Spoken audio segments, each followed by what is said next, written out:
Hello बच्चों, welcome to the amazing online learning platform. तो कैसे हैं आप सभी? उम्मीद करते हैं अच्छे होंगे, आपकी पढ़ाई अच्छी चल रही होगी। तो आज हम जो स्टार्ट करने वाले हैं वो है केमिस्ट्री का क्लास 11th का चैप्टर नंबर 2 एटॉमिक स्ट्रक्चर के बारे में, जहां हम पढ़ेंगे इलेक्ट्रॉन, प्रोटॉन, न्यूट्रॉन्स के बारे में, एटम्स के सब एटॉमिक पार्टिकल के बारे में, इनकी डिस्कवरी कैसे हुई और इनके बारे में हम डीपली बात करने वाले हैं। कैथोड रे एक्सपेरिमेंट, एनोड रे एक्सपेरिमेंट, एक्सेट्रा एक्सेट्रा। ठीक है। तो आज का जो हमारा पहला टॉपिक रहेगा वो है हमारा एटॉमिक स्ट्रक्चर। ठीक। अब सबसे पहले हम बात करते हैं इस यूनिवर्स के बारे में। तो ये जो हमारा यूनिवर्स होता है ये दो चीज़ों से मिलकर बना हुआ होता है। यूनिवर्स हमारा दो चीज़ों से मिलकर बनता है। पहला जो होता है वो होता है मैटर, एंड सेकंड जो होता है वो है हमारे पास एनर्जी। हमारा यूनिवर्स यूनिवर्स में प्रेजेंट कोई भी ऑब्जेक्ट है वो दो चीज़ों से मिलकर बनी है, मैटर एंड एनर्जी। मैटर क्या होता है? मैटर होता है anything that occupy space, anything that can occupy space and has a mass. कोई भी ऐसा ऑब्जेक्ट या सबस्टेंस जो स्पेस को ऑक्यूपाई करता है और उसका अगर मास होता है तो उसे हम बोलते हैं मैटर। फॉर एग्जाम्पल अगर हम बात करें, जितनी भी ऑब्जेक्ट सब्सटेंस आपके सराउंडिंग में रखे हुए होते हैं, फॉर एग्जाम्पल हमने बात करा पेन, बुक, और अगर हमने बात कर लिया जैसे टेबल, चेयर। ठीक है। ये सब चीज़ें क्या है? सब आपके मैटर के अंदर आता है। क्यों? क्योंकि देखो, मैटर के बारे में अगर हम बात करते हैं तो हमको दो क्वेश्चन पूछना है। क्या ये स्पेस ऑक्यूपाई कर रहा है? अगर हाँ, तो हम सेकंड चीज पे जाते हैं। सेकंड क्या है हमारे पास? इट हैज अ मास। मास है क्या उसमें? अगर ये दोनों प्रॉपर्टी आपकी फुलफिल हो रही है, इसका मतलब वो क्या है? मैटर है। जैसे ये पेन की बात मैं करता हूँ, पेन को अगर मैंने अपने हाथ पे रखा तो ये स्पेस को ऑक्यूपाई कर रहा है, कोई ना कोई स्पेस को ऑक्यूपाई कर रहा है। सेकेंडली, इसका कोई ना कोई मास भी है, तो ये किसके अंदर आएगा? ये आता है मैटर में। सेम ऐसे ही एयर, एयर भी किसके अंदर कंसीडर होता है? एयर भी मैटर के अंदर कंसीडर होता है। क्यों? क्योंकि देखो, आप जिस रूम में प्रेजेंट हो उस रूम के अंदर एयर ने स्पेस ऑक्यूपाई किया हुआ है, उस रूम के अंदर एयर प्रेजेंट है, हमारे एटमॉस्फेयर में एयर प्रेजेंट होती है। ठीक है। सेकेंड, अगर हम बात करें इसके मास के बारे में, तो अगर आपके पास में दो सिलेंडर है, एक खाली है एक भरा हुआ है, तो भरे हुए के अंदर क्या प्रेजेंट है? उसके अंदर गैसेस प्रेजेंट है, इसकी वजह से उसका मास क्या रहेगा? ज़्यादा। और मास ज़्यादा रहेगा किसकी वजह से? गैसेस की वजह से। गैस है क्या? गैस जो है वो एयर के अंदर ही तो आता है। Air is a different types of gases. तो गैसेस का अगर मास है तो एयर का भी मास होगा। ऐसे ही अगर हम बात करते हैं तो एयर का हमारे पास स्पेस भी ऑक्यूपाई कर रहा है और इसका मास भी है, तो ये किसके अंदर आएगा? मैटर के अंदर कंसिडर होता है। ठीक है। ऐसे ही यहाँ पर कुछ एग्जाम्पल होते हैं नॉन मैटर के, ये आपको अच्छे से याद रखने हैं। सम नॉन मैटर कौन कौन से होते हैं?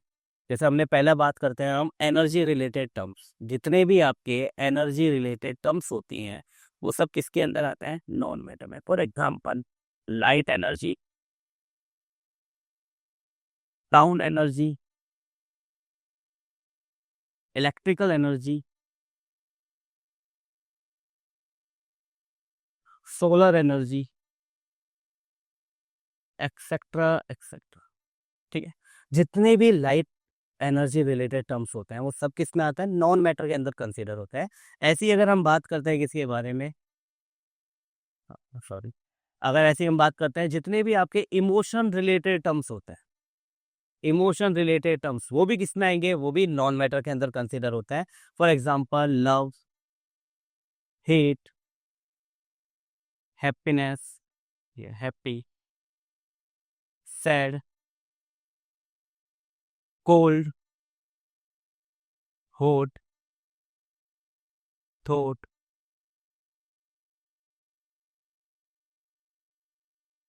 एक स्मेल ऑफ एनीथिंग। ये सब आपने नाइन्थ क्लास में पढ़ा होगा आपका मैटर चैप्टर के अंदर।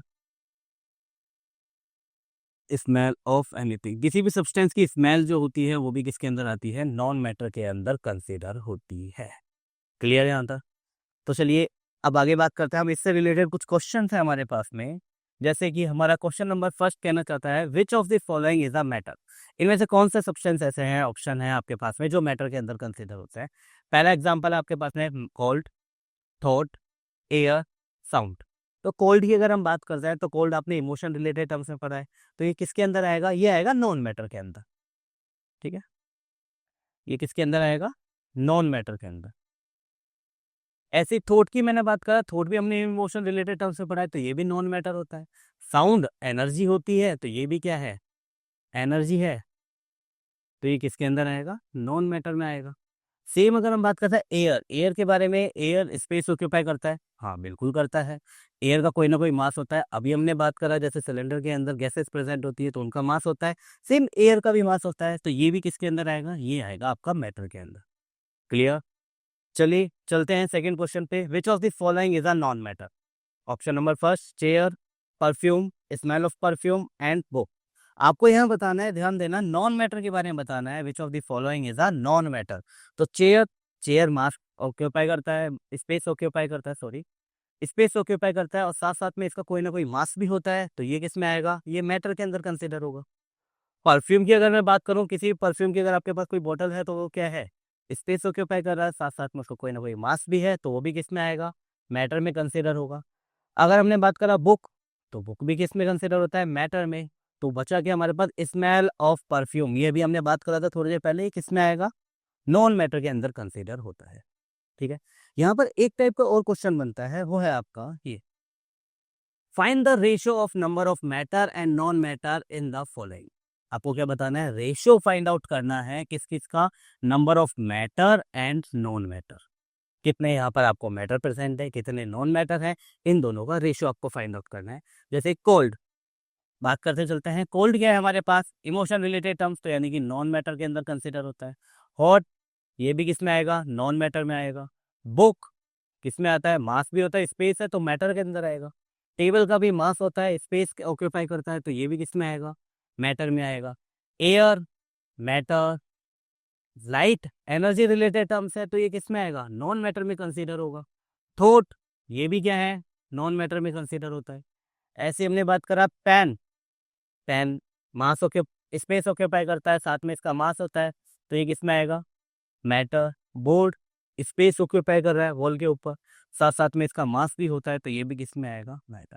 तो अगर हम ओवरऑल देखते हैं तो हमारे यहाँ पास, हमारे पास में 1 2 3 4 5, 5 तो है हमारे पास में मैटर, ओके, और नॉन मैटर है हमारे पास 1 2 3 4, 4। तो आपका आंसर जो आ गया 5:4, ऑप्शन नंबर बी। यहाँ तक क्लियर है। तो चलते हैं हम अपने अगले टॉपिक के ऊपर, मैटर के बारे में हम थोड़ी सा और डीपली बात करते हैं। मैटर जो होता है हमारा, वो छोटे छोटे पार्टिकल से मिलकर बनता है। ठीक है, इन पार्टिकल्स को हम बोलते हैं एटम।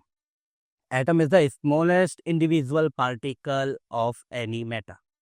ठीक है, matter is made up of tiny particle known as atom. आपका जो ये वर्ड एटम है, ये दो वर्ड से मिलकर बना हुआ है, एक ग्रीक वर्ड है ये, जो दो वर्ड से मिलकर बना हुआ है। फर्स्ट वर्ड है यहाँ पर ए, जिसका मीन होता है नॉट, और सेकंड वर्ड होता है आपका टॉम, यानी इस वर्ड का मीन्स होता है आपका डिविजिबल।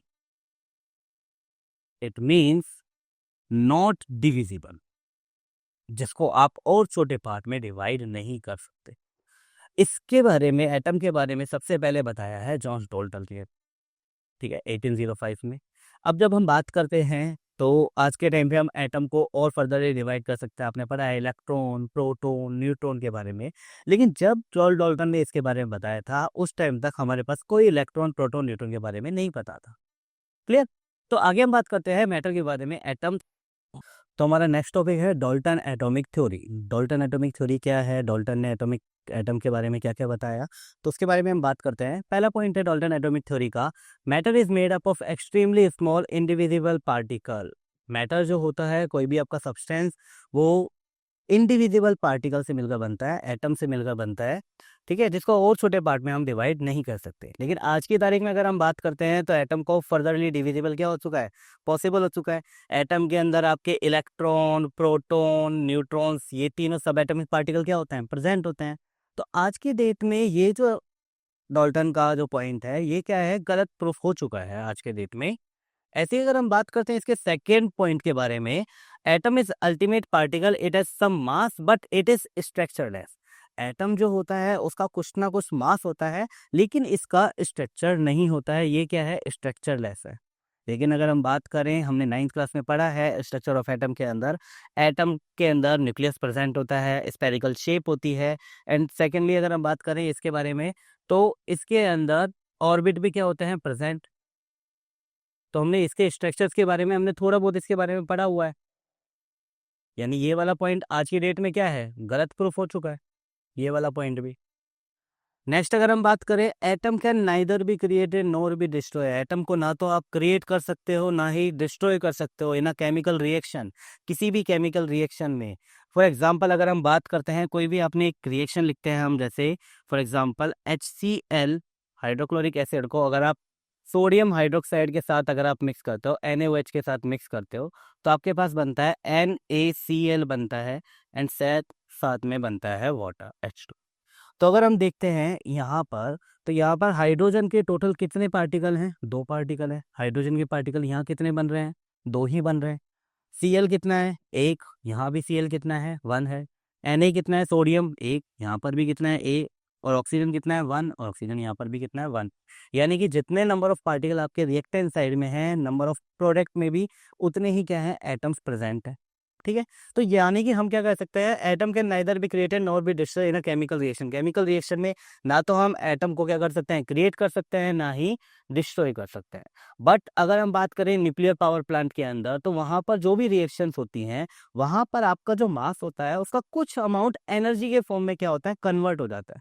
तो न्यूक्लियर पावर प्लांट के लिए अगर हम बात करें, तो ये जो पॉइंट है आपका, वो क्या है, गलत प्रूफ होता है। एटम को हम क्या कर सकते हैं, एटम डिस्ट्रॉय भी होता है, वो एनर्जी के फॉर्म में क्या हो जाता है, कन्वर्ट हो जाता है। लास्ट 4th पॉइंट हमारा है, atom of same element are similar. Same element के जो एटम्स होते हैं वो सिमिलर होते हैं प्रॉपर्टीज में। फॉर एग्जांपल, कार्बन के अगर आप एटम लेते हो किसी भी आपका, जैसे डायमंड के अंदर, डायमंड कार्बन से मिलकर बनता है, तो कार्बन के जितने भी एलिमेंट यहाँ पर एटम प्रेजेंट होते हैं कार्बन के, तो ये सब प्रॉपर्टीज में, चाहे फिजिकल प्रॉपर्टी हो चाहे वो केमिकल प्रॉपर्टी हो, सब में क्या होते हैं, सिमिलर होते हैं। ठीक है, और but differ from the atom of different element. और डिफरेंट एलिमेंट के जो एटम्स होते हैं उनसे क्या है, प्रॉपर्टीज में डिफरेंट होंगे। एग्जांपल जैसे कि मैं ले लेता हूँ यहाँ पे हाइड्रोजन का एटम ले लेता हूँ।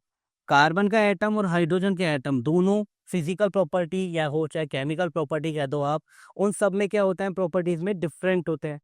ठीक है, बट अगर हम बात करें आइसोटोप्स के बारे में, आइसोटोप्स क्या होता है, अब ये नई टर्म्स आ रही है आपके पास में। आइसोटोप्स होता है, isotopes are the atom of same element having same atomic number but different atomic मास।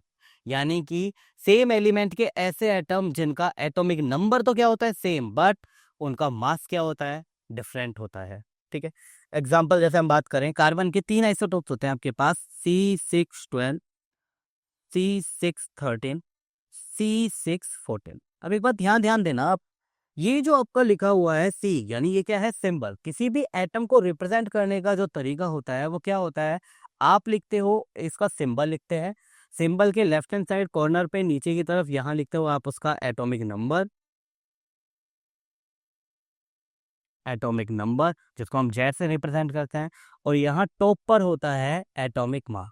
इसको आप इस तरीके से भी रिप्रेजेंट कर सकते हो, एटॉमिक नंबर आपने लेफ्ट हैंड साइड में लिखा और राइट हैंड साइड में टॉप पर आपके लिख रहे हो उसका एटॉमिक मास। क्लियर? तो कार्बन के 3 आइसोटोप्स होते हैं, C612, C613, C614। ये दोनों जो होते हैं ये होते हैं यहाँ पर आपके रेडियो एक्टिव एलिमेंट। ठीक है, तो कार्बन का C612 जो होता है, isotopes are similar in physical property. Physical property तो इनकी सिमिलर होती है, बट केमिकल प्रॉपर्टीज में क्या होता है, ये डिफरेंट होता है। यानी कार्बन 12 जो होता है वो डिफरेंट होगा केमिकल प्रॉपर्टीज में कार्बन 13 से, और डिफरेंट होगा कार्बन 14 से। यानी कि ये जो आपका पॉइंट है, atom of same element are similar, ये आइसोटोप्स के ऊपर लागू नहीं होता है। क्लियर? नेक्स्ट पॉइंट अगर हम बात करें, atom of different element combine in a fix ratio two form compound. जैसे फॉर एग्जांपल HCl में हमने अगर बात करते हैं, हाइड्रोजन का एक एलिमेंट है और क्लोरीन का भी एक एलिमेंट है, तो इनका रेशियो क्या है, 1:1 में हाइड्रोजन और क्लोरीन क्या हो रहे हैं, कंबाइन हो रहे हैं। सेम अगर हम बात करें NH2O में, अगर हम बात करें, हाइड्रोजन है 2 और ऑक्सीजन की कितने एटम है, 1, तो 2:1 में अगर हाइड्रोजन कंबाइन होते हैं तो वो क्या बनाएंगे, वाटर बनाते हैं। क्लियर? तो atom of different element combine in a fix ratio, fix ratio में हमेशा कंबाइन होंगे तो वो क्या बनाएंगे, कंपाउंड। सेम अगर हम ऐसी बात करें कार्बन डाइऑक्साइड के अंदर, तो कार्बन का एक एटम ऑक्सीजन के दो एटम से अगर कंबाइन होता है तो वो क्या बनाएगा, कार्बन डाइऑक्साइड। और कार्बन का एक एटम ऑक्सीजन के एक एटम के साथ अगर कंबाइन होता है तो वो क्या बनाता है, वो बनाता है कार्बन मोनोऑक्साइड। यहां तक क्लियर है? ठीक है। तो इसी के साथ हम चलते हैं हमारे नेक्स्ट टॉपिक के ऊपर, जिसमें हम बात करेंगे इलेक्ट्रॉन, प्रोटॉन, न्यूट्रॉन, जो एटम के सब एटॉमिक पार्टिकल्स होते हैं उनकी डिस्कवरी कैसे हुई। तो एटम की अगर हम बात करें, सब एटॉमिक पार्टिकल ऑफ एटम, सब atomic particle of atom, atom के मेनली आपके तीन सब एटॉमिक पार्टिकल होते हैं। पहला होता है आपका इलेक्ट्रॉन, दूसरा होता है न्यूट्रॉन, और तीसरा होता है प्रोटॉन। इलेक्ट्रॉन को आप ई माइनस से जनरली आप क्या करते हो, रिप्रेजेंट करते हो, न्यूट्रॉन को स्मॉल एन से, प्रोटॉन को आप रिप्रेजेंट करते हो पी प्लस से। क्लियर? इलेक्ट्रॉन जो होता है वो होता है आपका नेगेटिवली चार्ज पार्टिकल होता है। कैसा चार्ज होता है इलेक्ट्रॉन पे, नेगेटिव चार्ज होता है। प्रोटॉन पर होता है पॉजिटिव चार्ज, और न्यूट्रॉन पर कोई चार्ज नहीं होता, नो चार्ज। ठीक, ये दोनों जो है प्रोटॉन एंड न्यूट्रॉन, ये आपके न्यूक्लियस के अंदर प्रेजेंट होते हैं, और जो आपका इलेक्ट्रॉन है ये ऑर्बिट के अंदर क्या होता है, प्रेजेंट होता है। कैसे आया ये, कैसे इनकी डिस्कवरी हुई है, ये कैसे पता लगा ये न्यूक्लियस में प्रेजेंट होता है, न्यूक्लियस होता क्या है, ऑर्बिट क्या होता है, ऑर्बिट के अंदर आपको कैसे पता लगा इलेक्ट्रॉन की डिस्कवरी हुई है, इलेक्ट्रॉन ऑर्बिट के अंदर रिवॉल्व करता है। तो इन सब के बारे में हम एक एक करके बात करेंगे। तो सबसे पहले हम बात करते हैं इलेक्ट्रॉन की डिस्कवरी के बारे में, यानी कि हमारा जो फर्स्ट टॉपिक रहेगा वो है आपका cathode ray experiment. Cathode ray experiment है क्या? तो जनरली हुआ क्या कि जैसे आप जानते हैं कि किसी भी मेटल प्लेट के अंदर आप इलेक्ट्रिसिटी को क्या कर सकते हैं, फ्लो कर सकते हैं। सेम अगर हम बात करते हैं किसी भी यानी सॉलिड के अंदर इलेक्ट्रिसिटी क्या हो सकती है, कंडक्ट हो सकती है। सेम अगर हम बात करें किसी भी आपने अगर कोई वाटर मतलब किसी भी अपने आयनिक कंपाउंड का अगर आप सॉल्यूशन बनाते हैं तो उसके अंदर भी आप इलेक्ट्रिसिटी को क्या कर सकते हैं, कंडक्ट कर सकते हैं। यानी लिक्विड के अंदर भी इलेक्ट्रिसिटी क्या है, फ्लो हो सकती है। सेम क्या ऐसा पॉसिबल है कि गैसेस के अंदर इलेक्ट्रिसिटी फ्लो हो सकती है? तो इसी बात को जानने के लिए दो साइंटिस्ट हुए, विलियम क्रुक्स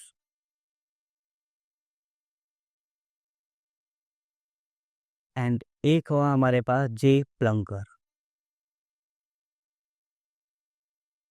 इन दो साइंटिस्ट ने कैथोड रे ट्यूब की डिस्कवरी करी। इन्होंने एक ऐसी ट्यूब बनाई जिस किससे मिलकर बनती है, ग्लास से मिलकर बनी हुई होती है। इसके अंदर इन्होंने दो प्लेट लगाई, दो इलेक्ट्रोड्स लगाए आपके, ठीक है। एक को आपने कनेक्ट कर दिया नेगेटिव टर्मिनल से और दूसरे को कनेक्ट कर दिया पॉजिटिव टर्मिनल से। तो जो इलेक्ट्रोड प्लेट आपके नेगेटिव टर्मिनल से कनेक्टेड होती है उसको हम बोलते हैं कैथोड। ठीक, ठीक है। और जो पॉजिटिव टर्मिनल से कनेक्टेड होती है उसका नाम क्या दे दिया, एनोड। क्लियर? अब इन्होंने जैसे ही यहाँ पर गैसेस के पार्टिकल को यहाँ पर प्रेजेंट किया, रखा, तो हुआ क्या, उन्होंने क्या देखा कि यहाँ पर एनोड के पीछे की तरफ एक लाइट क्या हुई, स्ट्राइक हुई। ठीक है। इस लाइट के बारे में जानने के लिए इन्होंने यहाँ पर एक क्या है मटेरियल यूज करा जिसका नाम होता है फ्लोरोसेंट मटेरियल। फ्लोरोसेंट मटेरियल, ठीक है। इसी को आप बोलते हो फॉस्फोरेसेंट मटेरियल भी बोलते हो। तो इनका यहाँ तक काम, इन्होंने क्या देख लिया, डिस्कवरी की हाँ गैसेस के अंदर भी इलेक्ट्रिसिटी क्या हो सकती है, जनरेट हो सकती है। इन्होंने अपने एक्सपेरिमेंट को यहीं पर क्या कर दिया, बंद कर दिया। इसी एक्सपेरिमेंट को थोड़ा आगे बढ़ाया किसने, आपके next scientist Michael Faraday. Michael Faraday ने क्या करा, माइकल फेराडे ने अब ये जो गैसेस के पार्टिकल हैं, अगर मैं सपोज करूं कि हाइड्रोजन गैसेस हैं, जैसे अगर हम बात करते हैं, ठीक है, अगर हम बात करते हैं जैसे हाइड्रोजन गैस अगर इसके अंदर फिल आपने की हुई है, तो हाइड्रोजन गैस के जो पार्टिकल होंगे ये अपने आप को क्या करेंगे, तोड़ेंगे। तोड़ने से होगा क्या कि एक तो बनेगा आपके पास H प्लस आयन बनता है और एक इलेक्ट्रॉन क्या होता है यहाँ से रिलीज हो रहा है। क्लियर? तो यानी किसी भी गैसेस के अंदर दो टाइप के आपके पार्टिकल प्रेजेंट होंगे, एक पॉजिटिव और एक नेगेटिव। जैसे ही आप इसके ऊपर क्या करोगे, इलेक्ट्रिसिटी या वोल्टेज को आप अप्लाई करोगे, तो जो भी गैसेस होती है वो अपने आयंस में क्या हो जाती है, डिवाइड हो जाती है। अब जो नेगेटिव पार्टिकल्स होते हैं, नेगेटिव पार्टिकल आपके चलो ये ले लेते हैं। नेगेटिव पार्टिकल जो होते हैं ये क्या करेंगे, पॉजिटिव की तरफ अट्रैक्ट होंगे, ठीक है। ये नेगेटिव पार्टिकल पॉजिटिव की तरफ जब अट्रैक्ट होंगे तो यहाँ फ्लोरेसेंट मटेरियल से जैसे ये टकराएंगे तो वहां पर क्या होगा, लाइट आपकी क्या होगी, क्रिएट होगी, ठीक है। अब इन्हीं रेस को, जो ये रेज है, इन्हीं को माइकल फेराडे ने नाम दिया क्या, कैथोड रे। क्या नाम दे दिया इन्हीं को ही आपने, कैथोड रे। एक बात याद रखना बच्चों, कैथोड रे और एनोड रे, ये जो दो हम रे के बारे में बात करना चाहते हैं, ये दोनों ही एक ही तरह, मतलब यानी कि ये एक दूसरे के क्या है, एक साथ ही प्रेजेंट होती है। कोई भी गैस जब आपको उसको वोल्टेज प्रोवाइड करवाते हो तो वो किसमें एक नेगेटिव पार्टिकल बनाता है और एक पॉजिटिव पार्टिकल। तो नेगेटिव पार्टिकल जो फ्लो करता है जिसकी वजह से रे बनती है वो होती है आपकी कैथोड रे। और यही पॉजिटिव पार्टिकल जब क्या होगा, नेगेटिव की तरफ भी तो अट्रैक्ट होगा, तो ये नेगेटिव की तरफ जब अट्रैक्ट होगा तो ये कौन सी रे बनाएगा, ये बनाएगा एनोड रे। कौन सी रे बनाएगा, एनोड रे। क्लियर। तो कैथोड रे अगर आप देखते हो तो कैथोड रे किस तरह के पार्टिकल से मिलकर बन रही है, ये नेगेटिव टाइप के पार्टिकल से मिलकर बन रही है। यानी इन्हीं नेगेटिव पार्टिकल्स को आगे थॉमसन ने नाम दे दिया क्या, इलेक्ट्रो। थॉमसन ने क्या बोला, इन नेगेटिव चार्ज पार्टिकल को इलेक्ट्रो। क्लियर। और इन एनोड रे जो होता है वो आपका पॉजिटिव चार्ज पार्टिकल से मिलकर बन रहा है, तो पॉजिटिव चार्ज पार्टिकल को आगे जाके नाम क्या दे दिया गया, प्रोटॉन। क्लियर हो गया यहाँ तक। यानी जो आपका एनोड रे और कैथोड रे है ये एक ही साथ क्या होता है, क्रिएट होता है किसी भी बीकर के अंदर। क्लियर। अगर हम जैसे बात करते हैं कैथोड रे के प्रॉपर्टीज के बारे में, कैथोड रे के बारे में, तो सबसे पहली बात प्रॉपर्टीज ऑफ कैथोड रे में आता है आपका, it does not depend on the nature of gases. ये गैसेस के नेचर पर डिपेंडेबल नहीं होती है। क्यों नहीं होती है, क्योंकि अगर आप बात करें, जैसे आपने हाइड्रोजन को डिवाइड करा, ऐसी में अगर हीलियम को भी अगर मैं डिवाइड करता हूं तो हीलियम क्या करेगा, हीलियम प्लस आयन बनाएगा और एक इलेक्ट्रॉन रिलीज हो रहा है। देखो यहां पर भी इलेक्ट्रॉन रिलीज हो रहा है, यहां भी, इन्हीं इलेक्ट्रॉन की वजह से तो कैथोड रे बन रही है, हाँ या ना। लेकिन अगर मैं बात करूं एनोड रे किसकी वजह से बन रही है, ये हाइड्रोजन H+ की वजह से और H+2 की वजह से। तो ये दोनों तो डिफरेंट है। यानी कि एनोड रे तो आपकी किस पर, गैसेस के नेचर पर डिपेंडेबल होगी, बट क्या कैथोड रे नेचर पर डिपेंडेबल हो रही है, नहीं। यही इन दोनों में फर्क है, कैथोड रे और एनोड रे में। कैथोड रे कभी भी गैसेस के नेचर पर डिपेंडेबल नहीं होती है, बट एनोड रे नेचर पर डिपेंडेबल है। क्लियर। पहला पॉइंट है आपका, it does not depend on the nature of gases. Second point, cathode ray travel in a straight path. कैसे पाथ में ट्रेवल करती हैं, स्ट्रेट पाथ में हमेशा ट्रेवल करेंगी। Clear. Third point, they consist of negatively charge particle. In negatively charge particle को Thompson ने नाम क्या दिया था, इलेक्ट्रॉन। यहां तक क्लियर हो गया। फोर्थ पॉइंट है आपका, when an electric field is applied. जब भी आप इस कैथोड रे पर इलेक्ट्रिकल फील्ड लगाओगे तो इलेक्ट्रिक फील्ड लगाने पर क्या होगा, ये जो नेगेटिव चार्ज पार्टिकल है, अब देखो नेगेटिवली जो रेज है ये आपकी स्ट्रेट लाइन में ट्रेवल कर रही है, हाँ या ना। बट जैसे ही आप इन पर क्या लगा दोगे, इलेक्ट्रिकल चार्ज लगा दोगे, यानी यहाँ पर आपने बैटरी का पॉजिटिव टर्मिनल रखा, यहाँ पर नेगेटिव, तो ये कैथोड रे जो है वो नेगेटिव चार्ज पार्टिकल से मिलकर बन रही है, हाँ या ना। तो इस पॉजिटिव चार्ज के प्रेजेंट में ये क्या हो गई, ये इसकी डायरेक्शन अब स्ट्रेट लाइन नहीं रहेगी, ये स्ट्रेट लाइन से थोड़ा धीरे धीरे क्या हो जाएगा, पॉजिटिव टर्मिनल की तरफ क्या करने लगेगा, मूव करने लगेगा। ठीक है। तो when an electrical field is applied they deflect toward the positive plate. क्यों होती है पॉजिटिव प्लेट की तरफ ये मूव, बिकॉज इनका नेचर कैसा है, ये नेगेटिव चार्ज पार्टिकल से मिलकर बन रही है, इस वजह से। सिमिलरली अब मैग्नेटिक फील्ड जब आप इस पर अप्लाई करते हो परपेंडिकुलरली, यानी कि अगर आप, मैं क्या बात करें, इस पर कैथोड रे पर अगर आप मैग्नेटिक फील्ड अगर आप लगा देते हो, यानी कि मैग्नेट का एक तरफ आपने नॉर्थ पोल रखा और एक तरफ अगर आपने साउथ पोल रखा, तो इनका स्ट्रेट पाथ क्या हो जाएगा, डिफ्लेक्टेड हो जाएगा, ये अब क्या हो जाएगा, इनकी डायरेक्शन थोड़ी सी मूव हो जाएगी। क्लियर। यानी मैग्नेटिक और इलेक्ट्रिक फील्ड ही दोनों की प्रेजेंस में ये क्या करते हैं, अपनी डायरेक्शन को चेंज करते हैं। क्लियर। ठीक है। अगर हम बात करते हैं नेक्स्ट एनोड रेज के बारे में, तो एनोड रेज आपने अभी बात करी, एनोड रे गैसेस के नेचर पे डिपेंडेबल होगी, हाँ बिल्कुल होती है। The nature of anode ray depend on the nature of gases. Nature of gases पर डिपेंडेबल होते हैं। साथ साथ में the specific charge of anode ray depend on the nature of gases. Specific charge क्या होता है? स्पेसिफिक चार्ज, अभी आप ध्यान बस इतना सा रखना, स्पेसिफिक चार्ज होता है the ratio of charge and mass, इसी को बोलते हैं हम स्पेसिफिक चार्ज। अब क्योंकि हर एक गैस का एनोड रेस जो होती है उनका मास क्या होगा, हाइड्रोजन के केसेस में H+ का मास आएगा आपका, ठीक है, हीलियम के केसेस में He का यानी हीलियम का मास आएगा, तो मास दोनों को डिफरेंट होता है, तो E/m रेशियो भी क्या होता है, डिफरेंट ही आएगा, मास जब अलग अलग हो जाएगा तो। क्लियर? तो specific charge of anode rays भी क्या होता है, depend on the nature of the gases. ऐसे ही एनोड रे also travel in straight path, ये भी किस में ट्रेवल करते हैं, कौन से पाथ में ट्रेवल करते हैं, ये भी स्ट्रेट पाथ में ट्रेवल करते हैं। They consist of positive charge particle, okay, when an electric field is applied they deflected toward the negative part. ये किसकी तरफ हो रही है, देखो कैथोड रे हो रही थी आपकी पॉजिटिव प्लेट की तरफ डिफ्लेक्ट, और एनोड रे होती है नेगेटिव प्लेट। क्यों? क्योंकि इनके अंदर जो पार्टिकल प्रेजेंट होते हैं वो कौन से हैं, पॉजिटिव पार्टिकल प्रेजेंट हैं, इस वजह से ये किसकी तरफ जाएंगे, नेगेटिव टर्मिनल की तरफ मूव करेंगे, ठीक है।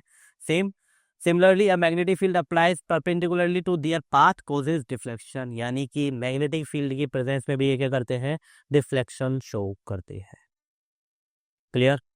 ठीक, तो इसी के साथ हम बढ़ते हैं हमारे नेक्स्ट टॉपिक पे, जहां पर हम सीखेंगे इलेक्ट्रॉन, प्रोटॉन और न्यूट्रॉन, इनके चार्ज क्या होता है, इनका मास कितना होता है, स्पेसिफिक चार्ज क्या होता है, एब्सोल्यूट चार्ज कितना होता है, एब्सोल्यूट मास कितना होता है, इन सब के बारे में हम इनके बारे में बात करेंगे, ठीक है।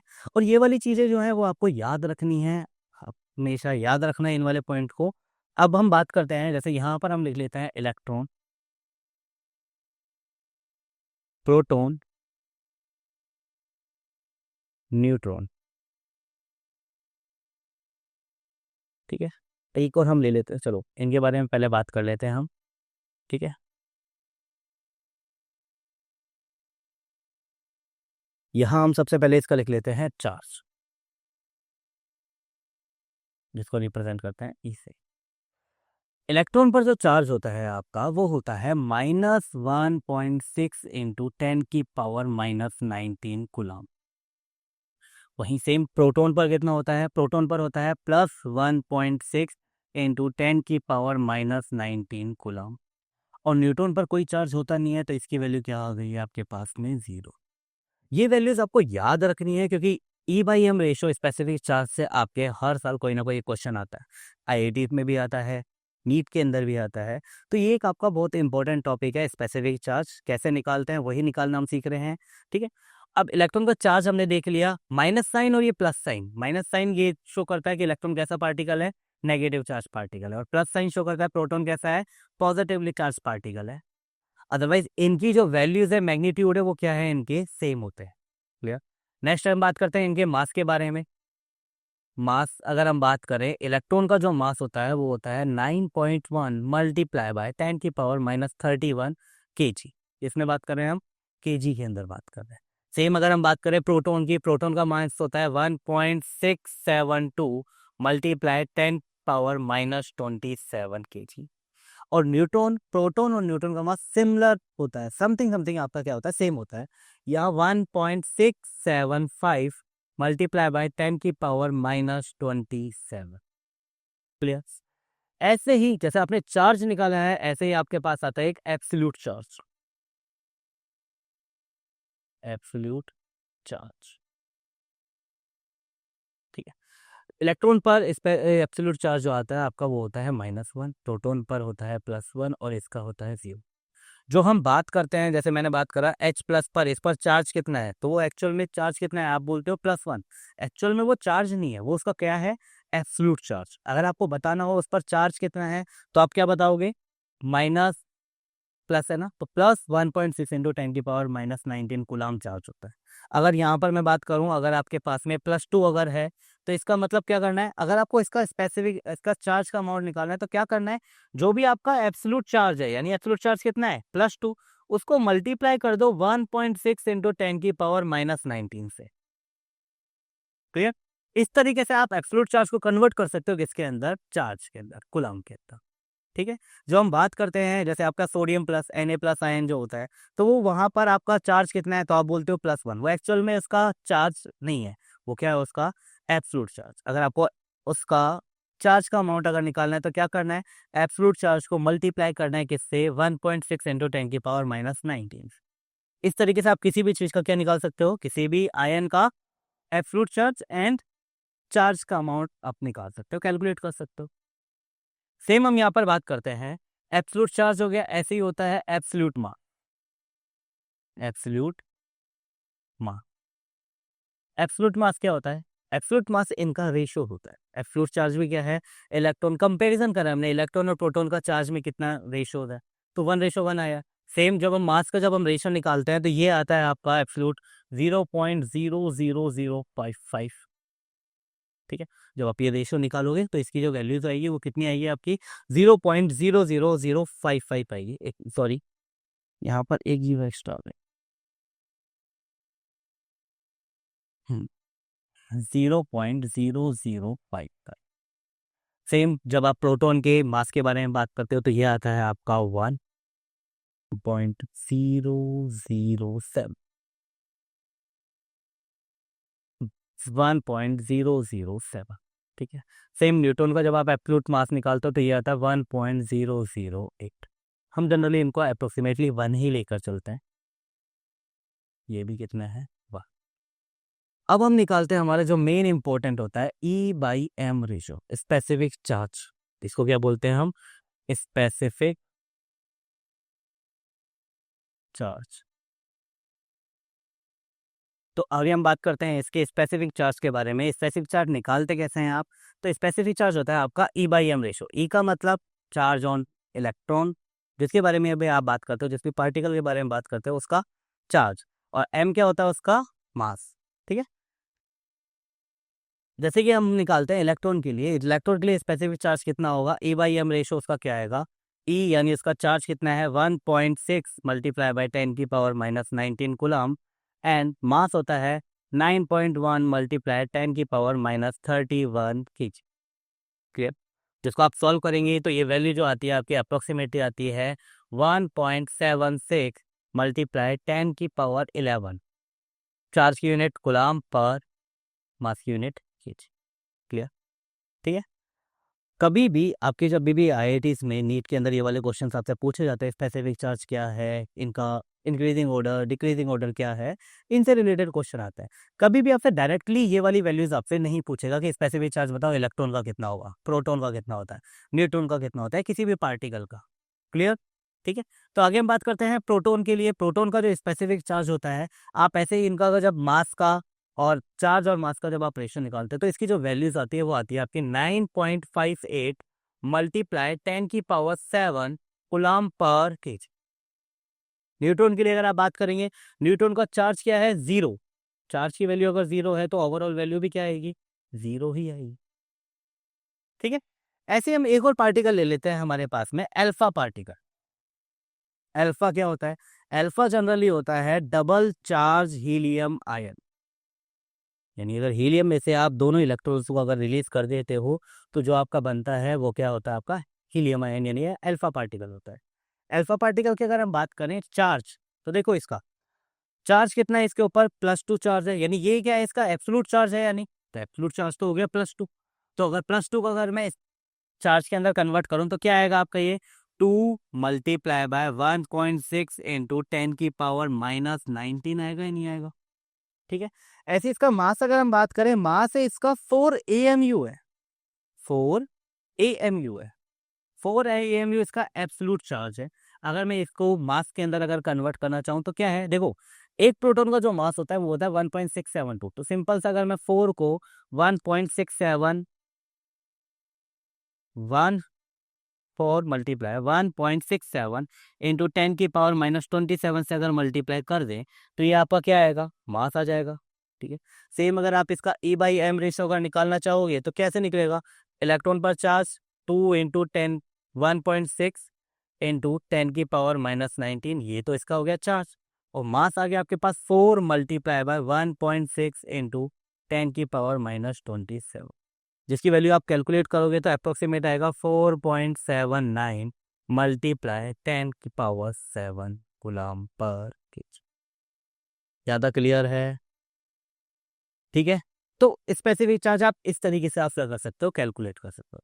एक और आपके पास इसका इजी तरीका होता है, कैसे कि स्पेसिफिक चार्ज निकालने का। आप क्या कर सकते हो, स्पेसिफिक चार्ज में आपने E/m यानी कि आपने उसका चार्ज एंड मास का रेशो लिया है। आप चार्ज और मास के प्लेस पे उनके एब्सोल्यूट चार्ज और एब्सोल्यूट मास का रेशो भी अगर आप निकालोगे तो भी आपका क्या आएगा, स्पेसिफिक चार्ज को ही वो इंडिकेट कर। क्वेश्चन करते हैं, जैसे हम यहाँ पर हमारे पास पहला क्वेश्चन है, arrange e electron, proton, neutron and alpha in the order of their specific charge. Electron का specific charge, proton, neutron, alpha. अगर आपको इनका स्पेसिफिक चार्ज निकालना है तो आपको इसका चार्ज की वैल्यू पता होनी चाहिए, सेम इसकी मास की वैल्यू पता होनी चाहिए, हाँ या ना? ठीक है, अगर हम बात करें इलेक्ट्रॉन पर चार्ज कितना होता है, एब्सोल्यूट चार्ज से भी आप इसका आंसर निकाल सकते हो। हम एब्सोल्यूट चार्ज से निकालने का ट्राई करते हैं। एब्सोल्यूट चार्ज कितना होता है इस पर, -1, इस पर +1। न्यूट्रॉन पर कोई चार्ज नहीं, और अल्फा पर होता है +2। अल्फा क्या होता है आपका, अभी बताया हमने, डबल चार्ज हीलियम आयन। ठीक है, सेम मास की अगर हम बात करें, इलेक्ट्रॉन पर मास कितना होता है, 0.0055। ठीक है, प्रोटॉन का मास आपने निकाला था 1, न्यूट्रॉन का भी कितना होता है 1, और इसका जो होता है अल्फा पार्टिकल का वो कितना होता है 4। अगर आप ध्यान से देखो तो यहाँ E/m जब आप रेशो निकालोगे, E/m रेशो, तो E/m रेशो इसका तो कितना आ रहा है आपका 0।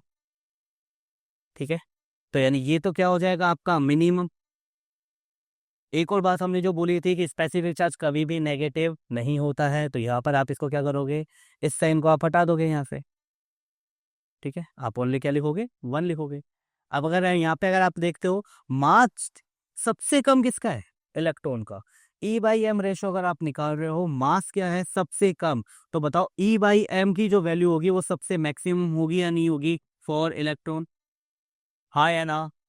क्योंकि आप सबसे स्मॉलेस्ट नंबर से अगर आप डिवाइड लगा रहे हो तो उसका जो रेशो निकले के आएगा वो भी क्या रहेगा, मैक्सिमम होगा या नहीं होगा? तो यहाँ से अगर हम देखते हैं तो मैक्सिमम किसका है, इलेक्ट्रॉन का। मिनिमम किसका है, न्यूट्रॉन का। तो इलेक्ट्रॉन एंड ये आ गया आपका न्यूट्रॉन। अब प्रोटॉन और अल्फा के बारे में अगर हम बात करें तो प्रोटॉन का अगर स्पेसिफिक चार्ज अगर हम देखें तो क्या आ रहा है, 1/1, और वहीं अल्फा का अगर हम निकालें तो 2/4, जिसको आप अगर आप सोल्व करते हो तो ये वैल्यू आती है 1/2। तो यानी अल्फा पार्टिकल का स्पेसिफिक चार्ज क्या है, कम है किससे, as compare to proton.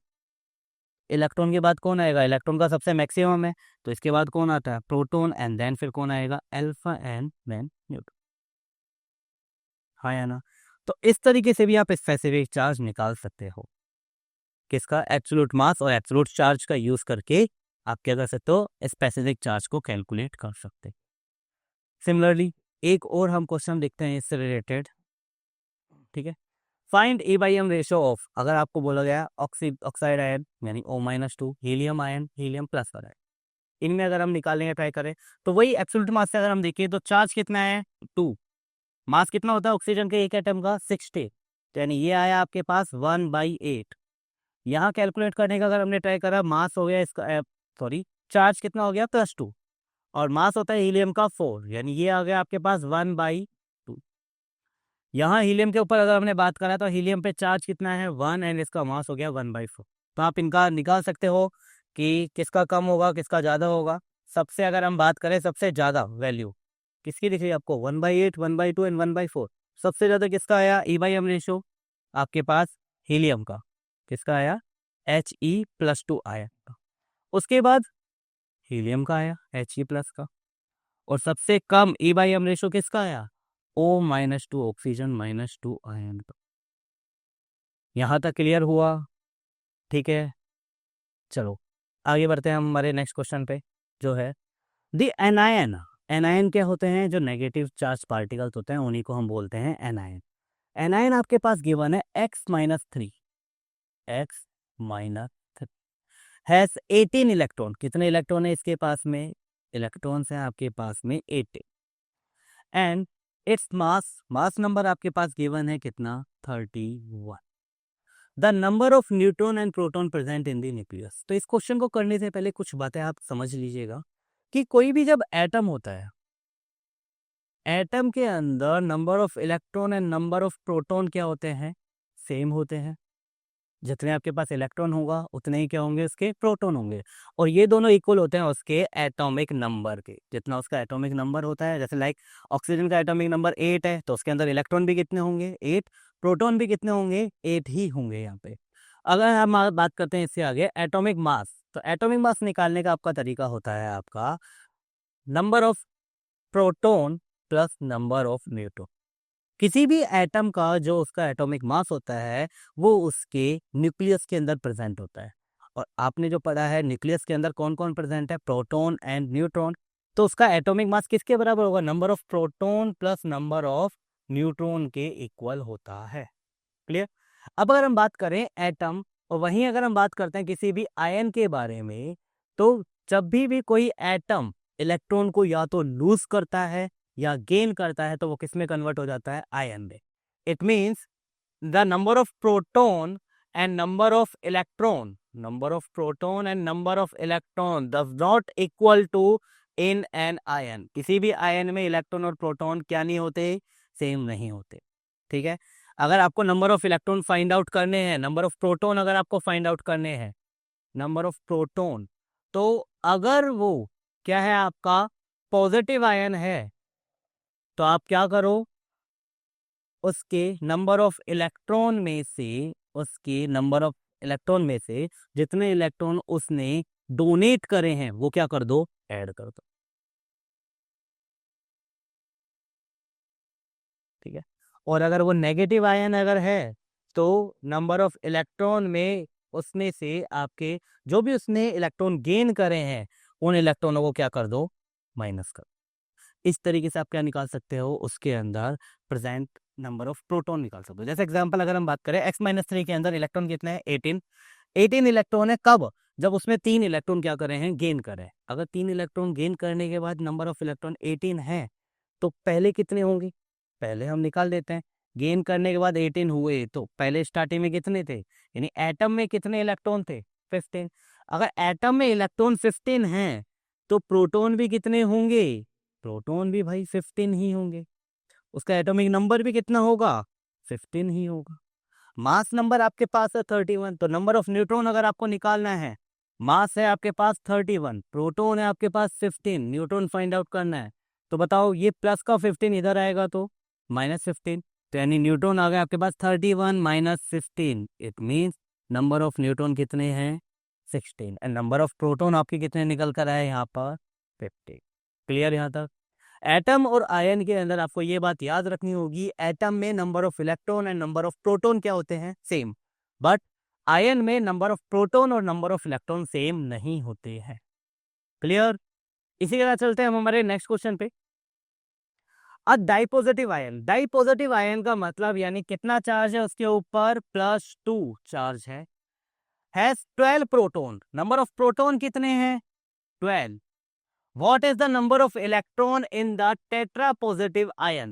Tetra positive ion यानी टेट्रा का मतलब क्या होता है, x+4। इसके अंदर आपको क्या बताना है, उसके कितने आपके पास इलेक्ट्रॉन है। ठीक है। तो हम ट्राई करते हैं इसके ऊपर, x+2। एक बात बताओ, क्या आयन और एटम में नंबर ऑफ प्रोटॉन हमेशा सेम रहेंगे, हाँ, यानी कि x+2 आयन में अगर प्रोटॉन, नंबर ऑफ प्रोटॉन आपके कितने हैं, 12 हैं, तो बताओ x एटम में भी नंबर ऑफ प्रोटॉन क्या होंगे, 12 ही होंगे या नहीं होंगे, बिल्कुल। जब 12 प्रोटॉन होंगे तो इलेक्ट्रॉन भी कितने होंगे, 12। अब आपको निकालने हैं किसमें, x+4 में। x+4 कब बनेगा, जब x एटम 4 इलेक्ट्रॉन को क्या कर देगा, लूज कर देगा। अब स्टार्टिंग में इसके पास कितने इलेक्ट्रॉन है, 12, 4 इलेक्ट्रॉन इसने क्या कर दिए, लूज कर दिए, तो नंबर ऑफ इलेक्ट्रॉन कितने बचे अब इसके पास में, 8। यानी टेट्रा पॉजिटिव आयन में नंबर ऑफ इलेक्ट्रॉन कितने होंगे आपके पास में, 8 होते। क्लियर यहाँ तक। ठीक है। इसी के साथ नेक्स्ट एक टॉपिक हम पढ़ते हैं, रिप्रेजेंटेशन ऑफ एटम। किसके बारे में, किसी भी एटम को आप रिप्रेजेंट कैसे करते हो। Representation of atom. किसी भी एटम को रिप्रेजेंट करने का जो तरीका होता है उसमें क्या करते हैं हम लिखते हैं सबसे पहले उसका सिंबल एक्स मान लेते हैं हम। ठीक है। लेफ्ट हैंड साइड कॉर्नर पे उसका होता है atomic number and top side पर होता है उसका एटॉमिक मास। ये इसको आप कभी कभी कहीं किसी किसी बुक में आप इस तरीके से भी लिखा हुआ देखोगे, जहाँ एक्स क्या है, उस एटम का symbol, symbol of atom, symbol of atom. Z क्या है, उसका एटॉमिक नंबर,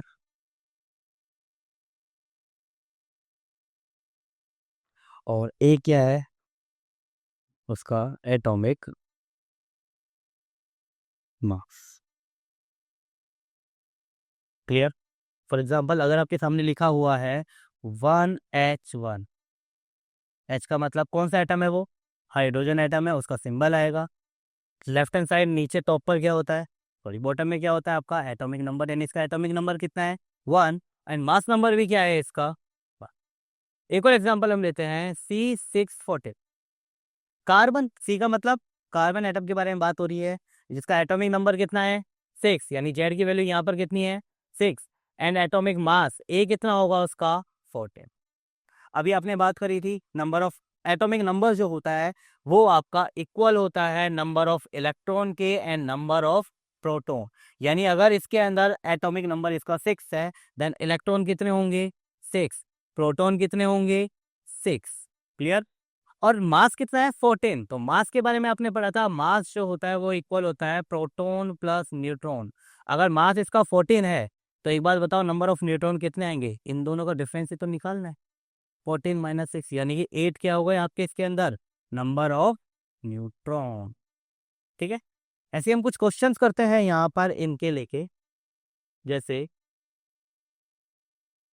आपसे पूछा गया एग्जाम्पल, अगर हम बात करते हैं, आपसे पूछ लिया गया Na1123, आपको बताना है इसका एटॉमिक नंबर क्या है, मास नंबर क्या है, इलेक्ट्रॉन क्या है, प्रोटॉन कितने हैं इसमें, न्यूट्रॉन कितने हैं, ये सब। ठीक है। एक बार क्वेश्चन को आप ध्यान से देखिए। सोडियम के अंदर देखो, सिंबल आपको दे रखा है Na, यानी कि इसका सिंबल आपके पास क्या है, सोडियम के बारे में बात हो रही है। 11 क्या है इसका एटॉमिक नंबर।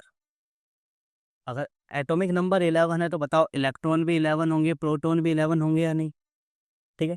मास है इसका 23, तो मास अगर 23 है तो इसके नंबर ऑफ न्यूट्रॉन कितने आएंगे, इन दोनों का डिफरेंस 12 आएगा या नहीं आएगा। ठीक है। एक छोटी सी बात होती है यहाँ पर क्या, कि जरूरी नहीं है आपको, आपको इस तरीके से भी लिख कर दे सकता है। सपोज करो C12 लिख दिया ओनली, एटॉमिक नंबर नहीं दिया, तो ये अंडरस्टूड है। कार्बन का एटॉमिक नंबर हमें याद है, कार्बन कितने नंबर पे आता है 6 नंबर पे, तो कार्बन का एटॉमिक नंबर, अब चाहे यहाँ पर वो लिख कर दे या ना दे, लेकिन आप इस सिंबल से आइडेंटिफाई कर सकते हो कि इसका एटॉमिक नंबर कितना होगा।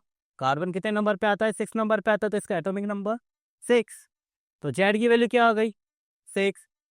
प्रोटॉन कितने होंगे 6 ही होंगे, इलेक्ट्रॉन कितने होंगे 6, नंबर ऑफ एटॉमिक मास कितना होगा इसका 12, और नंबर ऑफ न्यूट्रॉन कितना होगा, तो 12 - 6 अगर आपने करा तो 6। एक इस तरीके से भी आपसे ये क्वेश्चन पूछ सकता है।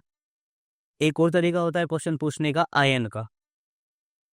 हमने पूछ लिया फॉर एग्जांपल एल्यूमिनियम 27 नंबर पे आता है, सॉरी इसका एटॉमिक मास कितना होता है 27 होता है, इसका हमने बात कर लिया +3 आया, 13 इसका एटॉमिक नंबर। अब आपको इसके अंदर क्या बताना है, इसका एटॉमिक नंबर बताना है, प्रोटॉन, इलेक्ट्रॉन, मास नंबर और न्यूट्रॉन। ठीक है। एक बार आप ट्राई करिएगा इसको, देखिए एटॉमिक नंबर कितना है इसका 13, ये एटॉमिक नंबर को शो करता है। प्रोटॉन, जितना एटॉमिक नंबर है वही इसका क्या है नंबर ऑफ प्रोटॉन। इलेक्ट्रॉन में, अब देखो ये एटम के बारे में बात नहीं हो रहा, ये क्या है आपका आयन है, क्या है ion.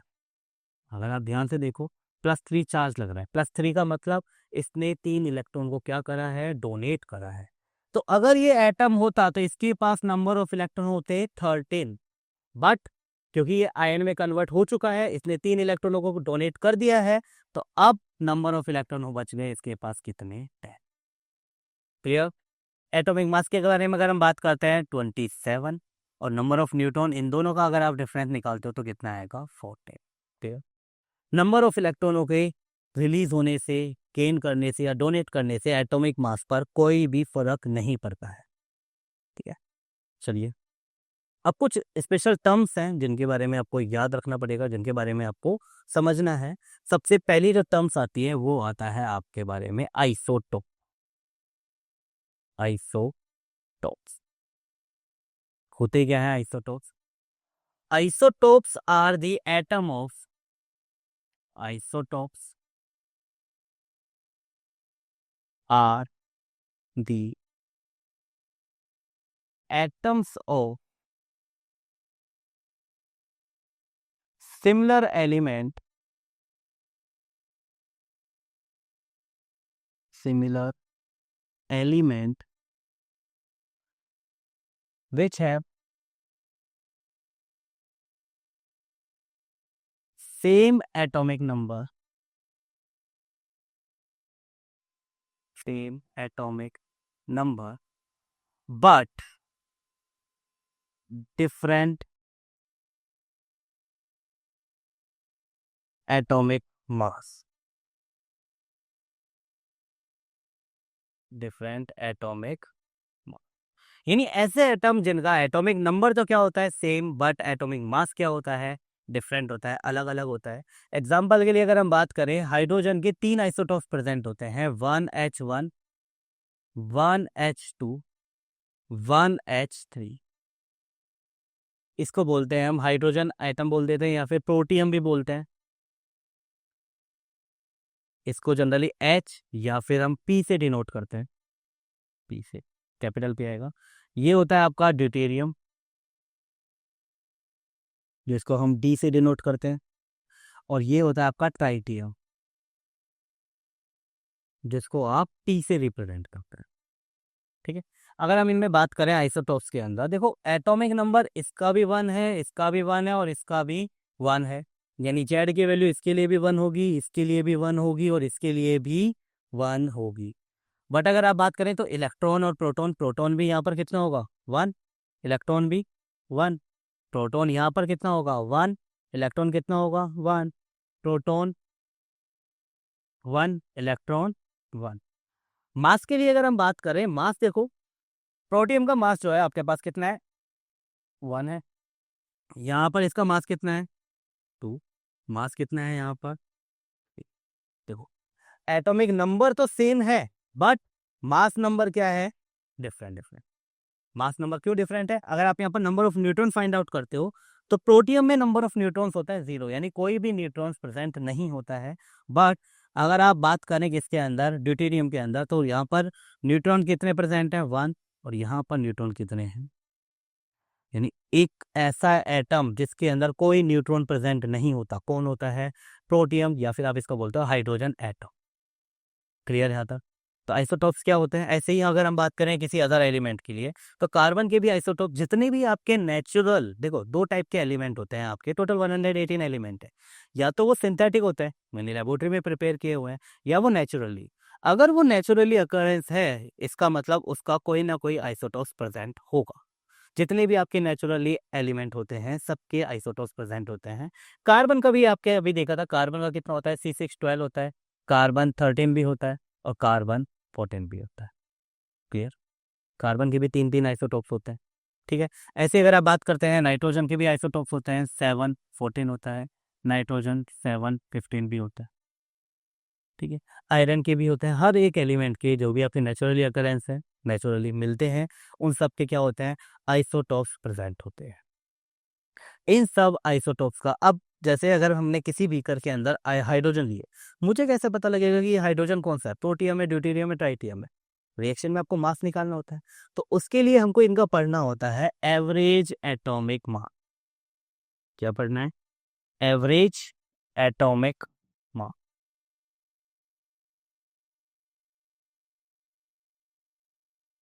Average atomic mass calculate करने का तरीका क्या होता है?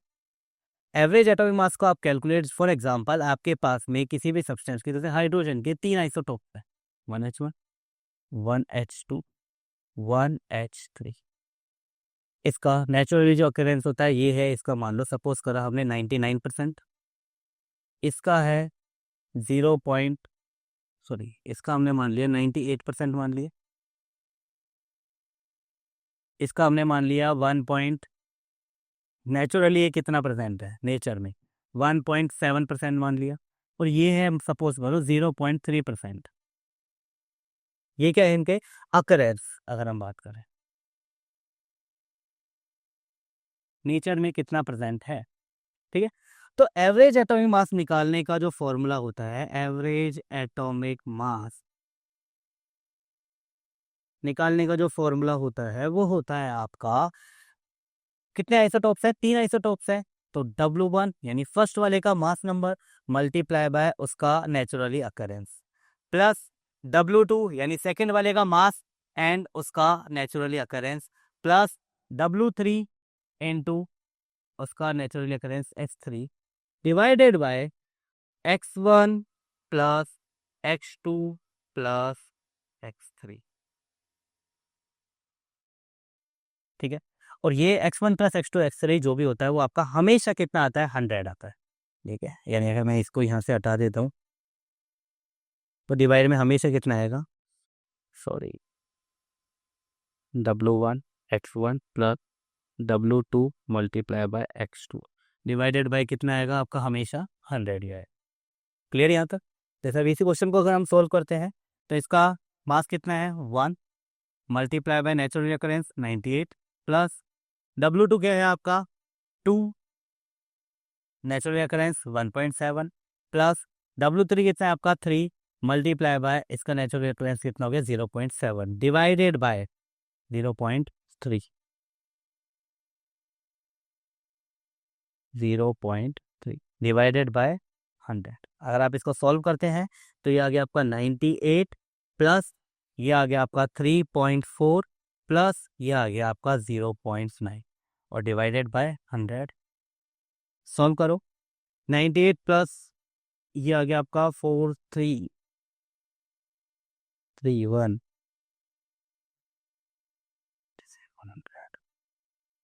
102.3 डिवाइडेड बाय 100, तो ये अप्रोक्सीमेट आ गया 1.02 AMU एटॉमिक मास यूनिट। ये क्या हो गया इसका एवरेज एटॉमिक मास, ठीक है।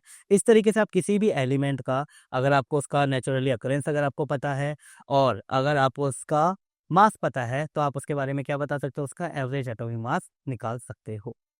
ऐसे एक और क्वेश्चन हम ले लेते हैं। क्लोरीन के 2 आइसोटोप्स होते हैं, क्लोरीन का एक होता है Cl35 और एक होता है क्लोरीन 1737, जिसका नेचुरली अकरेंस है ये है आपके पास 75% और ये है आपका 25%। आपसे पूछा गया what is the average atomic mass, average atomic mass of chlorine, ये कैलकुलेट करना है, ठीक है। तो एक तो आपके पास तरीका क्या है कि जो भी आपका एवरेज एटॉमिक मास निकालने का तरीका क्या है, मास मल्टीप्लाई बाय उसका आपको क्या करना है परसेंटेज, प्लस मास कितना है दूसरे वाले का 37 मल्टीप्लाई बाय 25 डिवाइडेड बाय 100। अगर आप इसको सॉल्व करते हैं तो ये आ गया आपका 35 इंटू में, अगर आप 75 अगर करते हो तो 2650 आ गया। इन दोनों को अगर आप मल्टीप्लाई करते हो तो ये आ गया आपका 925 आ गया, 2625 डिवाइडेड बाय 100, सॉल्व करने पे आया 35.50। ठीक, एक दूसरा इजी तरीका और है इसको और सॉल्व करने का, जो भी आपको परसेंटेज आपके पास गिवन है उसका आप सिंपल सा रेशो ले ली, 25 बन जा 25, 25 3 जा 37। अब कैसे निकालना है, तो एवरेज एटॉमिक मास निकालने का जो तरीका होगा वो सेम होगा आपका, जो भी आपका एटॉमिक मास है यानी 35 मल्टीप्लाई बाय उसका रेशो कितना है 3, प्लस जो भी आप इसका multiply atomic mass multiply by ratio 1 और नीचे आएगा सम ऑफ द रेशो। सॉल्व करके देख लो। 35 इंटू 3 आप करते हो 105 आ गया, प्लस 37 डिवाइडेड बाय 4 ऐड करो तो ये आ गया आपका 241, 142 डिवाइडेड बाय 4। इसको आप सॉल्व करने पर आता है पर 35.5 AMU। क्लियर? दोनों ही आपके तरीके से क्या आ रहा है, आपका आंसर सिमिलर आ रहा है, 35.5 ही आ रहा है। ठीक है, तो इस तरीके से आप इसका एवरेज एटॉमिक मास निकाल सकते हो। आप चाहे रेशो से निकालो, चाहे आप सिंपल सा आप क्या करो, मल्टीप्लाई करके अंदर निकालो, दोनों तरीके से। इसी के साथ हमने फर्स्ट टर्म जो पढ़ी है वो है हमारा आइसोटोप। ठीक है, जिसके अंदर एवरेज उसका एटॉमिक मास क्या होता है, डिफरेंट होता है, बट एटॉमिक नंबर क्या होता है, सेम होता है। इसी के साथ हम अगला टॉपिक के बारे में बात करते हैं, आइसोबार। आइसोबार, आइसोबार आपके आइसोटोप का जस्ट अपोजिट होता है। क्या होता है इसके अंदर, इसमें एटॉमिक नंबर तो क्या होता है, डिफरेंट, बट एटॉमिक मास क्या होता है, same atomic mass. Atom having same atomic mass but different atomic number. यानी एटॉमिक मास क्या होता है, सेम, बट एटॉमिक नंबर क्या होगा, डिफरेंट। फॉर एग्जांपल अगर हम बात करें आर्गन की, अगर हम बात करें आर्गन 18 नंबर पे आता है, मास होता है इसका 40, एंड कैल्शियम 20 नंबर पे आता है, एटॉमिक नंबर 20 है बट मास कितना है इसका 40। तो ये कौन से टर्म्स हैं, देखो एटॉमिक नंबर जो है वो है क्या, डिफरेंट, बट एटॉमिक मास क्या है, सेम। तो ये किस में आएंगे, आइसोबार के अंदर आते हैं। ठीक है, आइसोबार, अच्छा आइसोटोप और आइसोबार के बारे में एक डिफरेंस, एक छोटी सी चीज हम बात कर लेते हैं। आइसोटोप्स का जो केमिकल प्रॉपर्टीज होती है वो क्या होती है, उनकी केमिकल प्रॉपर्टीज आइसोटोप्स की डिफरेंट होती है, और फिजिकल प्रॉपर्टी क्या होती है उनकी, फिजिकल प्रॉपर्टीज क्या होती है, सेम। क्या होती है, सेम। आइसोटोप्स के बारे में ये वाली बात हो, आप अच्छे से याद रखना। ठीक है, चलो वापस आते हैं हमारे टॉपिक पे, आइसोबार पे। Same atomic mass but different atomic number, यानी एटॉमिक नंबर क्या होता है इनका, डिफरेंट होता है, बट एटॉमिक मास क्या होगा, सेम। एटॉमिक मास अगर सेम है, इसका मतलब यानी the sum of n p plus l, n plus p जो रहेगा आपका वो क्या रहेगा, दोनों के लिए सेम ही होगा, यानी हाँ या ना। Number of proton and number of neutron का जो सम होगा वो क्या होगा, सेम होगा। और नंबर ऑफ एटॉमिक नंबर यानी कि नंबर ऑफ प्रोटॉन और नंबर ऑफ इलेक्ट्रॉन ये क्या रहेंगे आपके, डिफरेंट होने चाहिए। उनको क्या बोलते हैं हम, आइसोबार। इसी से सिमिलर एक और होता है आपका आइसोडाइफर। क्या होता है, आइसोडाइफर। आइसोडाइफर में क्या है, यहाँ आपने पढ़ा था आइसोबार के अंदर number of neutron and proton दोनों क्या होते हैं, सेम। यहाँ आपको देखना है n minus p, neutron and proton क्या होने चाहिए, एन माइनस पी, ये आपका क्या होना चाहिए, सेम आना चाहिए। अगर ये दोनों, अगर आपका एन माइनस पी अगर आपका सेम आता है, इसका मतलब वो स्पीसीज कौन सी है, आइसोडाइफर है। ठीक है, एग्जाम्पल अगर हम लेते हैं, एक लिए हमने फॉस्फोरस 15 नंबर पे आता है, एटॉमिक मास कितना होता है इसका, 31 होता है। सेम अगर हम ले लेते हैं किसका, क्लोरीन के बारे में अगर बात करते हैं, 17 नंबर पे आता है, मास होता है 35। इन दो के बारे में अगर हम बात करते हैं तो आपके पास अगर आप देखते हैं इसमें एटॉमिक नंबर कितना है, चलो हम बात कर रहे थे नेक्स्ट पे, फॉस्फोरस के बारे में बात कर रहे थे। फॉस्फोरस का एटॉमिक नंबर रहता है 15, मास नंबर है 31। क्लोरीन के बारे में बात करते हैं तो एटॉमिक नंबर है आप पे 17 और मास नंबर है 35। इसमें अगर हम बात करें एटॉमिक नंबर जेड कितना है इसका, 15, प्रोटॉन 15 ही होंगे, electron 15, mass number 31, and number of neutron यानी इन दोनों का जो आपका डिफरेंस आएगा वो कितना आ रहा है, 16 आ रहा है। तो यहीं से अगर मैं एन माइनस पी अगर निकालूं, number of neutron minus proton, neutron है 16 माइनस प्रोटॉन है आपके पास 15, तो कितना आया, 1 आया। ठीक है, सेम अगर हम बात करते हैं क्लोरीन के लिए, एटॉमिक नंबर है 17, प्रोटॉन है 17, electron 17, mass number 35, number of neutron, difference निकालोगे आप कितना आया, 18। अगर मैं n माइनस पी अगर निकालता हूं, number of neutron minus number of proton, तो ये आया आपके पास 18 minus 17 which is equal to the 1। ठीक है, तो देखो n माइनस पी यहाँ पर भी कितना आया, 1 आया, n माइनस पी यहाँ पर भी कितना आया, 1 आया। तो ये क्या हो गया आपका आइसोडाइफर। क्या आ गया, आइसोडाइफर। हम आइसोडाइफर में एक और चीज लिख सकते हैं, n माइनस पी, या फिर आप निकाल सकते हो a माइनस 2z। ये भी क्या होता है, सेम ही होता है। ठीक, देखो चाहे आप a माइनस 2z भी, a कितना है 31, a माइनस अगर 2z में अगर यहाँ कैलकुलेट करना चाहूँ तो a आ गया आपका atomic mass 31 minus double of atomic number 15 का डबल 30। तो बताओ 1 आया या नहीं आया। यहाँ अगर आप कैलकुलेट करते हैं a माइनस 2z तो एटॉमिक मास कितना है 35 और एटॉमिक नंबर कितना है 17 का डबल 34। तो बताओ 1 आया या नहीं आया, आ गया। तो चाहे आप n माइनस पी के बारे में बात करो, चाहे a माइनस 2z के बारे में बात करो, वो दोनों क्या आएंगे, सेम आएंगे आइसोडाइफर में। क्लियर। तो यहाँ भी हमने 3 स्पीसीज के बारे में बात कर लिया है। फर्स्ट हमने बात करा आइसोटोप, जिनका एटॉमिक नंबर क्या होता है सेम, बट एटॉमिक मास क्या होता है डिफरेंट। सेकेंड हमने बात करा आइसो बार के बारे में, जिनका मास नंबर क्या होता है सेम होता है, बट उसका एटॉमिक नंबर क्या होता है डिफरेंट होता है। थर्ड हमने बात करा आइसोडाइफर, जिनका n माइनस पी की वैल्यू क्या होती है सेम होती है, या a माइनस 2z ये भी क्या होता है सेम होता है।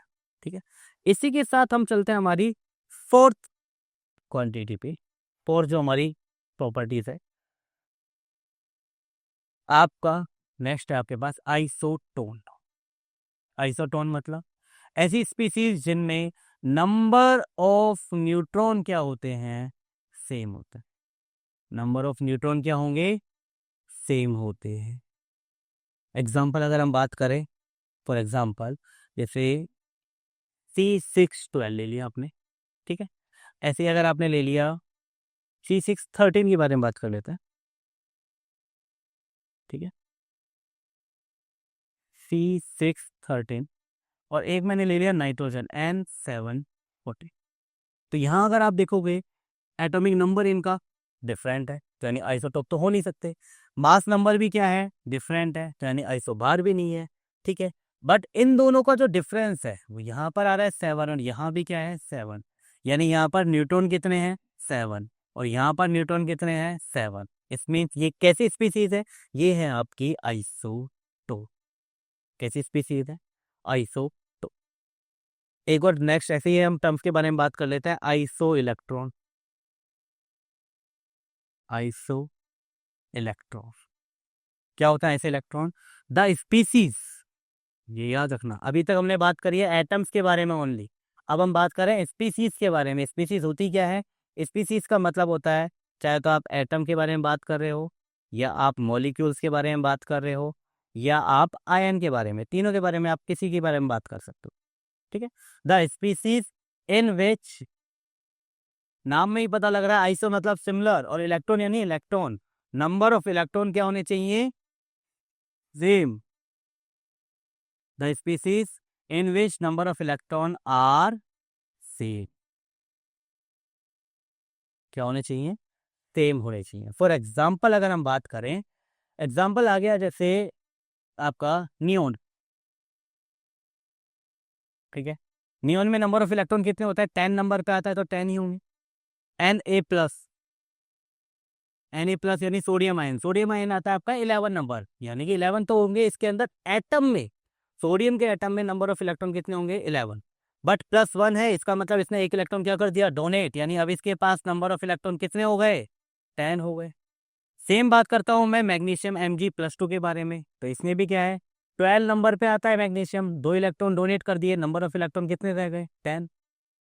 एल्यूमिनियम Al+3 के बारे में बात करा, तो एल्यूमिनियम के पास भी अगर मैं बात करूं 30 नंबर पे आता है, 3 इलेक्ट्रॉन डोनेट करे, नंबर ऑफ इलेक्ट्रॉन रह गए आपके पास फिर से 10। सेम अगर मैं बात करूं F-, फ्लोरीन 9 नंबर पे आता है, 1 इलेक्ट्रॉन उसने क्या करा है गेन, नंबर ऑफ इलेक्ट्रॉन कितने हो गए 10। सेम ऑक्सीजन -2, ऑक्साइड आयन के बारे में बात करूं, ऑक्सीजन आता है 8 नंबर, यानी 8 इलेक्ट्रॉन होने चाहिए थे, बट -2 यानी 2 इलेक्ट्रॉन उसने क्या कर दिए गेन, तो कितने हो गए 10। ऐसे ही अगर मैं N-3 के बारे में अगर बात करूं, तो नाइट्रोजन 7 नंबर पे आता है, 3 इलेक्ट्रॉन गेन करके नंबर ऑफ इलेक्ट्रॉन हो गए कितने 10। तो बताओ क्या इन सभी में नंबर ऑफ इलेक्ट्रॉन क्या है, सेम है। नंबर ऑफ इलेक्ट्रॉन अगर सेम है तो इसका मतलब ये कैसी स्पीसीज है, ये है आपकी आइसो इलेक्ट्रॉनिक स्पीसीज। एक और हम बात कर लेते हैं H2O। देखो H2O में यहां पर आपके पास में दो तो है हाइड्रोजन के एटम और एक है ऑक्सीजन का एटम। हाइड्रोजन आता है आपका फर्स्ट नंबर पे, यानी इसके पास एक इलेक्ट्रॉन यहां इसके पास होगा, एक इलेक्ट्रॉन इसके पास। ऑक्सीजन 8 नंबर पे आता है तो इसके पास कितने इलेक्ट्रॉन है, 8। तो total number of electron total कितने हो गए हमारे पास, 10। तो बताओ क्या H2O में भी नंबर ऑफ इलेक्ट्रॉन कितने हैं, 10।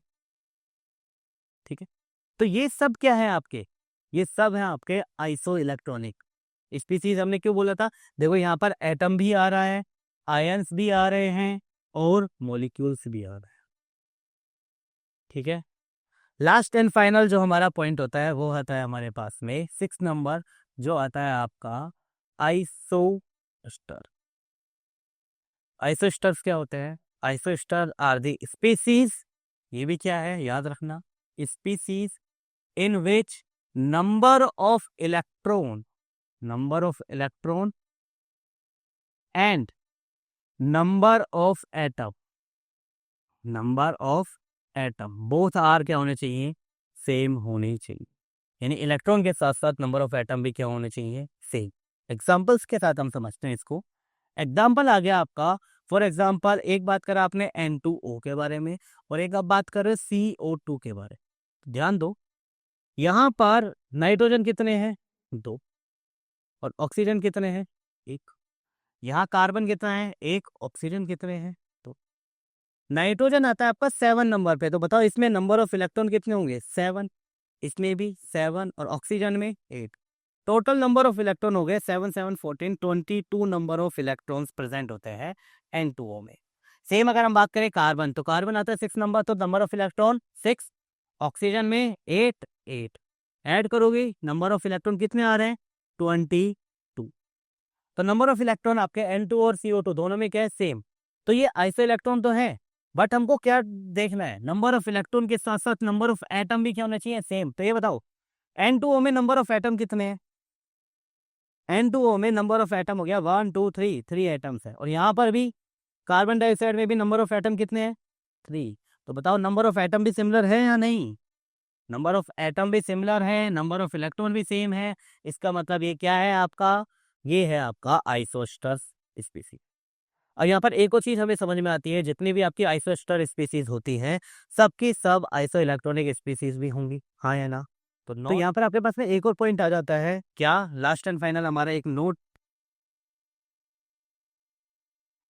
जितने भी आपके आइसोस्टर्स होते हैं, ऑल आइसोस्टर्स, अगर हम बात करें जितने भी आपके आइसोस्टर्स होंगे, all isosters are also isoelectronic species.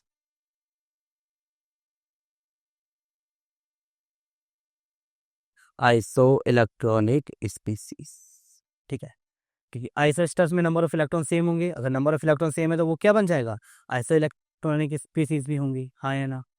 तो इसी के साथ आज की क्लास को हम यहीं पे ख़त्म करते हैं, हमारा लेक्चर नंबर फर्स्ट, जिसमें हमने बात करी है किसके बारे में, कैथोड रे एक्सपेरिमेंट, एनोड रे एक्सपेरिमेंट के बारे में हमने बात करी है। मैटर क्या होता है, मैटर से रिलेटेड किन कौन से क्वेश्चन बन सकते हैं आपके, इनके बारे में हमने बात करा है।